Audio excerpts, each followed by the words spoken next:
আজ তোমাদের ABT test paper মাধ্যমিক 2024 সিন আনসিন গ্রামার এদের সলিউশন করব।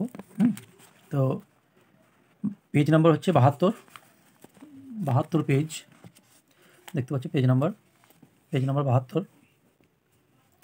তো তোমাদের সিনটা কি আছে, স্বামীনাথন থেকে সিনটা দিয়েছে। এই সিনে তোমাদের দেখো এখানে কোয়েশ্চেন আনসার আছে, এমসিকিউ। এই এমসিকিউগুলো তোমাদেরকে করতে হবে 5টা। এই 5টা এমসিকিউ আমি বলে দিচ্ছি, তোমরা একটু মিলিয়ে নাও। On his way to school Swaminathan was bothered by কি হিজ কনসায়েন্স।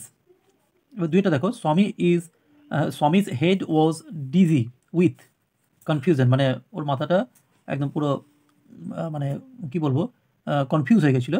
কি কনফিউশনে, মানে ওর মাথাটা একদম ঘুরে গেছিলো, যাকে বলে মানে কিছু বুঝে উঠতে পারছিল না কী করবে, সেই অবস্থাটাকে ডিজি অবস্থা বলে। 3 নম্বর দেখো, personally Samuel was more friendly, এইটা। এবার দেখো চারটা Samuel had a special regard for স্বামী, এইটা। এরপর দেখো 5টা, about the description of Samuel স্বামী ওয়াজ আনশিওর, ডিএডটা। তাহলে দেখো আবার বলে দিই তোমাদের আনসারগুলো। 1-এর দাগের বিএডটা, 2-এর দাগের সিএডটা, 3-এর দাগের এডটা, 4-এর দাগের এডটা, 5-এর দাগের ডিএডটা। এরপর তোমাদের দেখো fill in the complete the following sentences with information from the text, মানে তোমাদের টেক্সট থেকে কিছু ইনফরমেশন দেয়, কিছুটা এখানে দিয়ে দেয়, আর বাকিটা তোমাকে টেক্সট থেকে খুঁজে বার করতে হয়। কী বলছে 1-একটা, স্বামী felt he had mixed up, মানে স্বামী অনুভব করলো he had mixed up.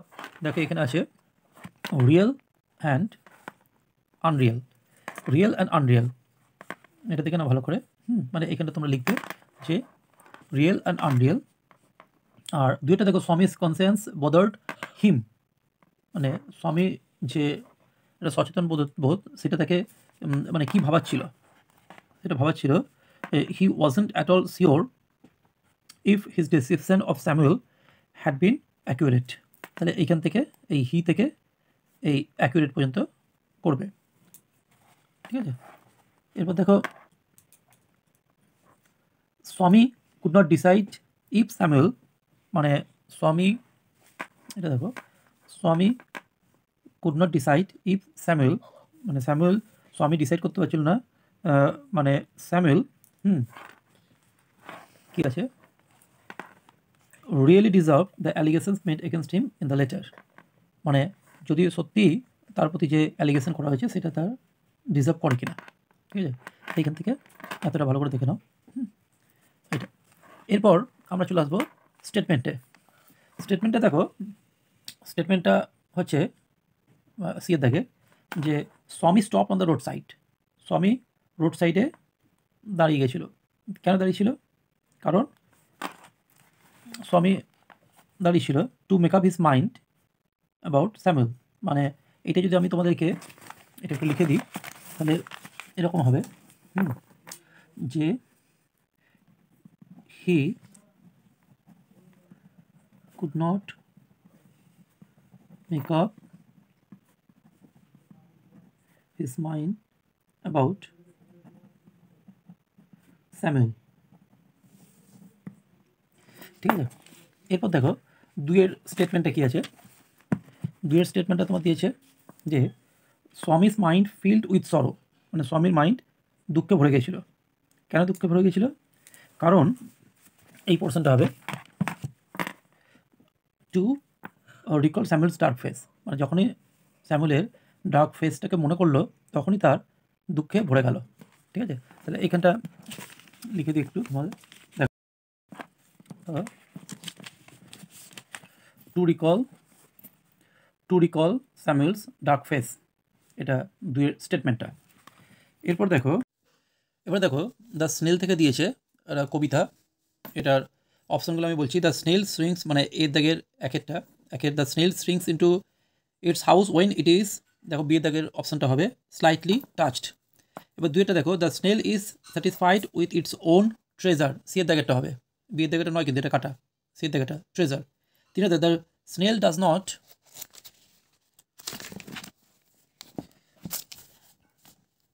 Fear to fall, সিয়ের দাগেরটা হবে।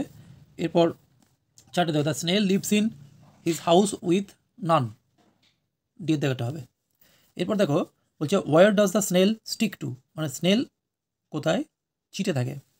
তাহলে এর আনসারটা দেখো,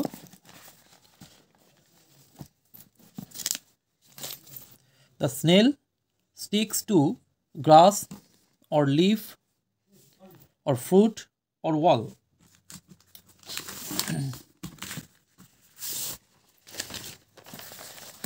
এরপরের প্রশ্নটা দেখো বলছে when does the snail hide into its house, কখন সে লুকিয়ে থাকে তার ঘরের ভেতর।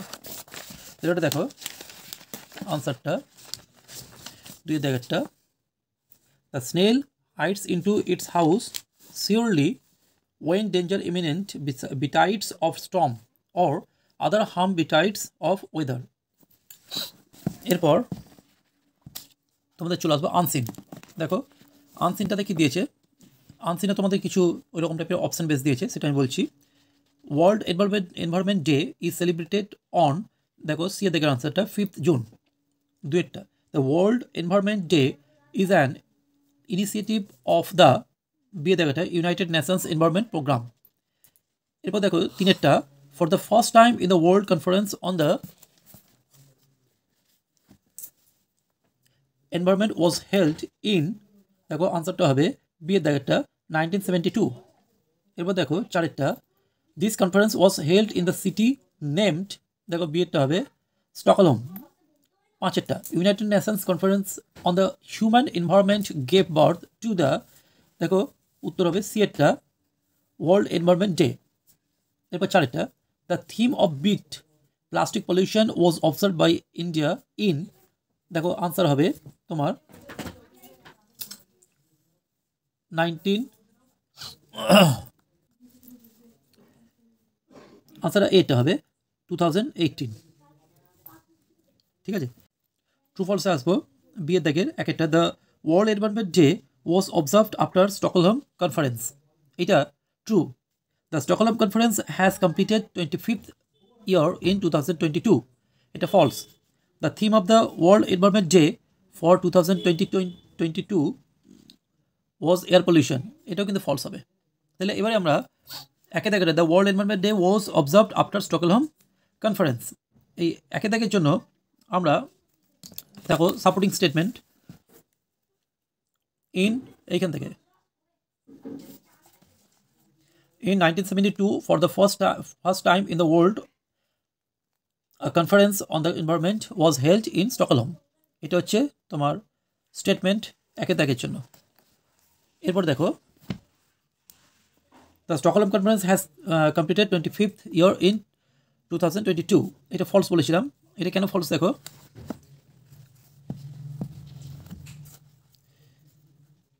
the year 2022 marked the 50th year anniversary of the 1972 Stockholm conference, ওটা 25 বলেছে, এটা 50 বছর, ওই জন্য অ্যাকচুয়ালি হচ্ছে 50 বছর, কিন্তু ওখানে বলেছে 25, তাই ওটা ভুল। আর এটা হচ্ছে সাপোর্টিং স্টেটমেন্ট, মানে এইখান থেকে এতটা। এরপর সিএটা কি বলেছে, সিএটা বলেছে the theme of the world environment day for 2020 was air pollution, মানে এটা এয়ার পলিউশন নিয়ে বলেছিল, হ্যাঁ। কিন্তু এখানে থিমটা কি বলছে, বলছে দেখো এটা হবে বিয়ের তিনেরটা, এইখান থেকে এত, the theme for 2020 only one earth focuses on our role as the citizens of the earth to protect the environment and to encourage sustainable living everywhere and every day, তাহলে এতটা, এটা কিন্তু ট্রু ফলসটা হবে তার সাপোর্টিং সেন্টেন্স, মানে ফলসের। এরপর C এর দাগেরটা দেখো, সি এর দাগেরটা কি বলছে, answer what is the purpose of observing the world environment day all across the globe, মানে এর পারপাসটা কী ছিল, এখানে আনসারটা দেখে নাও। The purpose of observing the World Environment Day all across the globe was to spread the importance of conserving planet Earth, our one and only real home। তাহলে দেখে নাও একবার, এটা লিখে নেবে। এরপর দুয়ের দাগেরটা কি বলছে, দুইটা বলছে what is theme for world environment day 2020, তাহলে এর থিমটা কী ছিল, এটা আগেও আমরা দেখলাম। The theme for 2020 only one earth focuses on the role as the citizens of Earth to protect the environment and to encourage sustainable living everywhere and everyday. তাহলে এটা হচ্ছে 2 নম্বর, সি এর থেকে 2 উত্তরটা, এখান থেকে এতটা। এরপর দেখো তোমার 3-এরটা, write some of the important themes of the world environment day from the recent years. তাহলে এর আনসারটা হবে, দেখে নাও, এটা হচ্ছে some of the important themes from the recent years war.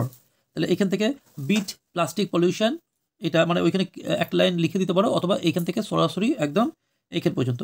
Plastic pollution 2018 India, air pollution 2019 China, celebrate biodiversity 2020 Colombia and Germany, and ecosystem restoration 2021 Pakistan.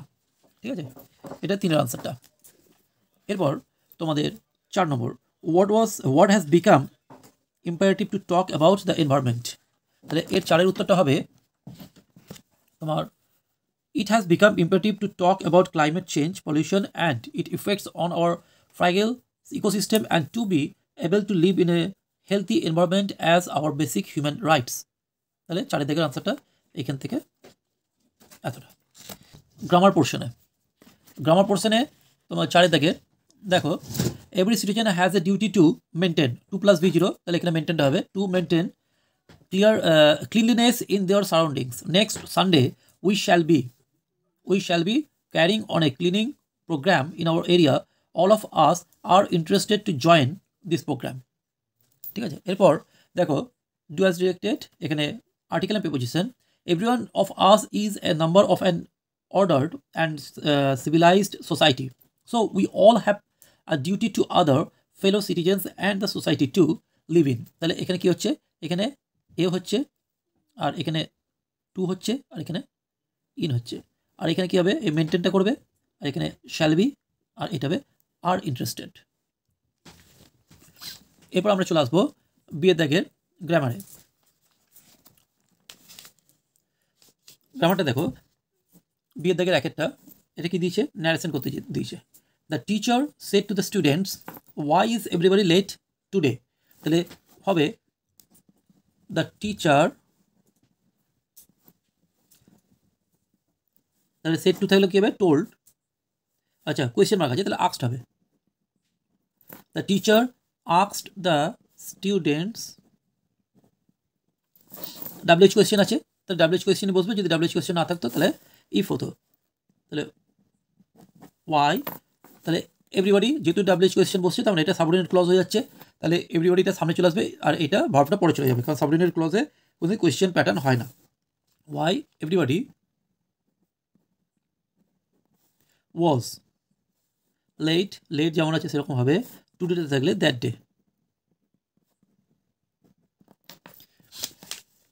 এরপর দেখো, he always speaks the truth, he is not afraid of it. Simple sentence করতে হবে, তাহলে he is, তাহলে এই দিক থেকে দেবো, he is not afraid of it to speak the truth. তাহলে he is not afraid of, আর ইটটা দেবো না, এর জায়গা দেবো কি, the to speaks the truth। এটা অলওয়েজটা শেষেও দিতে পারো, কারণ অলওয়েজটা হচ্ছে অ্যাডভার্ব, ও যেখানে খুশি বুঝতে পারে। ঠিক আছে, অ্যাডভার্ব প্রয়োজনে আল্লাদে বাচ্চা বলা হয়। Someone wrote this letter in the 19th century। তাহলে দেখো এখানে সামওয়ানটা সাবজেক্ট হিসেবে ডিনোট হচ্ছে, রোড হচ্ছে তোমার এখানে V2, ঠিক আছে, আর দিস লেটার এটা অবজেক্ট, মানে এটা সাবজেক্ট হিসেবে আসবে ইন দ্য 19th century। তাহলে কি হবে, দিস লেটারটা আগে আসবে, তাহলে দিস লেটার, রোড আছে, তাহলে হবে কি V2 এর জন্য ওয়াজ হবে, was written in the 19th century। তাহলে দেখো এরপর কিন্তু বাই সামওয়ান আর হয় না, ঠিক আছে, তাহলে এটা ডাবল অ্যাপ্লিকেশন হয়ে যাবে। এরপর তোমাদের চলে আসছে ফ্রেজাল ভার্ব, হচ্ছে none of the members came for the meeting, ঠিক আছে, তাহলে কেম ফর দ্য মিটিং, তারপর বলছে দ্য ম্যাচ ওয়াজ, তাহলে কেম ফরটা কী হবে, কেম ফরটা এখানে হয়ে যাবে তোমার টার্ন আপ, তাহলে হয়ে যাবে দেখে নাও, TURNED, টার্ন আপ। এরপর কি আছে, এরপর আছে পোস্টপন্ড। তাহলে পোস্টপন্ড মানে স্থগিত রাখা, এখানে পোস্টপন্ডের হবে তোমার পুট অফ, এটা V2, কিন্তু যেহেতু পুট তাই এর কোনো চেঞ্জ হবে না। এরপর কি আছে, এরপর হচ্ছে the police is investigating the matter, তাহলে এটা হবে তোমার লুক ইনটু, মানে এটা লুকিং ইনটু করতে হবে, তাহলে এটা হয়ে যাচ্ছে লুকিং ইনটু। এরপর দেখো ওই আনসিন প্যাসেজ থেকে তোমার কিছু মানে সেন্টেন্স দিয়ে দেয়, দেখো এটা মানে ফ্রেজ বা কোনো ওয়ার্ড দিতে পারে, সেইটা তোমাদের কিন্তু এর মিনিংটা বার করতে হবে আনসিন প্যাসেজ থেকে, মানে 6 থেকে, সেটা আমি এখানে করে রেখেছি, তোমরা দেখো। বলছে রিইন্ট্রোডাকশন অফ সামথিং, মানে কোনো কিছু নতুন করে ইন্ট্রোডাকশন করা, সেটা কি হবে, সেটা হচ্ছে restoration, RESTORATION, restoration. Easily damaged or broken কী হবে, ফ্রাজাইল, FRAGIL। এরপর দেখো কী দিয়েছে, বুঝে to give hope, support or confidence to somebody, তাহলে এটা হচ্ছে এনকারেজ।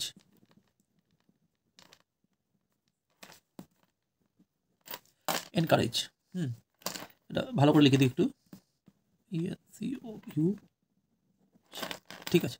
এবার কি বলছে, সলম প্রমিস মানে প্লিজ, PLED। তাহলে তোমরা দেখতে পেলে ওভারঅল তোমাদের টেস্ট পেপারের সলিউশন হয়ে গেছে 72 পেজের। তো আর তোমাদের এখানে রয়েছে যেগুলো রাইটিং প্রসেস, হ্যাঁ, এই রাইটিংগুলো আমি তোমাদেরকে পরে একটা সাজেশন করে দেবো, সেই সাজেশন থেকে রাইটিং তোমাদের পড়ে যাবে, আর কিছু কিছু রাইটিং আমি তোমাদের হয়তো আনসার লিখেও দেবো, ঠিক আছে।